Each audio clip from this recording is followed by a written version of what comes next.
Hermosa tayo mga kabungitis. Eto, meron tayong mga namataan na mga basura dito na nilalangaw na nga rin po. Grabe, ang daming basura. Oh. Sana ma-actionan din po itong lugar na to sa Hermosa dahil puro langaw na nga rin po. At paypayin natin itong makabaan ng Hermosa para sa ating Manila update. Ba't kaya ang daming mga basura na kahit na anong oras na hindi pa nakokolekta? Oh, yun pa oh. Yung panahon ni Mayor Isko Moreno, walang nagkalat na basura. Ito pa, one luna na tayo. Hindi makikitaan na nakakalat yung mga basura. Pero in fairness, sa isang lugar lang hindi nakakalat pa. Sa panahon ni Yordo, walang mga basurang nakakalat. Mag-inis po ang mga lugar dito sa Maynilaan.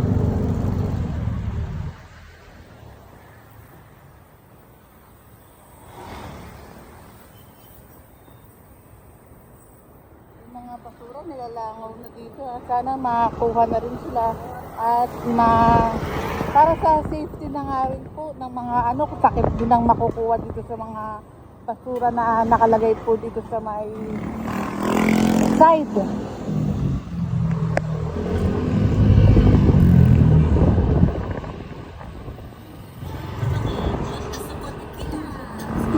Ayan po.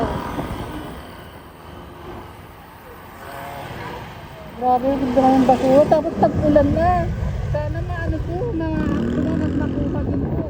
Tag-ulan na eh. And sana bago bumaba si Mayor Hani Lacuna, para yung mga batang Maynila may ilo-look back na naayos ni Mayora kahit na pababa na nga rin po ito sa Maynilaan.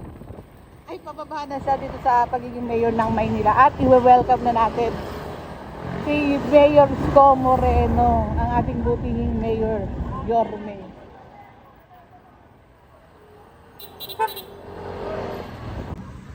Hermosa tayo mga kabungitis. Eto, meron tayong mga namataan na mga basura dito na nilalangaw na nga rin po. Grabe, ang daming basura. Oh. Sana ma-actionan din po itong lugar na to sa Hermosa dahil puro langaw na nga rin po. At paypayin natin itong makabaan ng Hermosa para sa ating Manila update.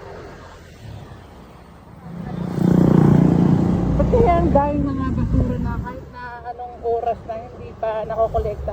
Oh, yun pa oh. Yung panahon ni Mayor Isko Moreno, walang nagkalat na basura. Ito pa, one luna na tayo. Hindi makikitaan na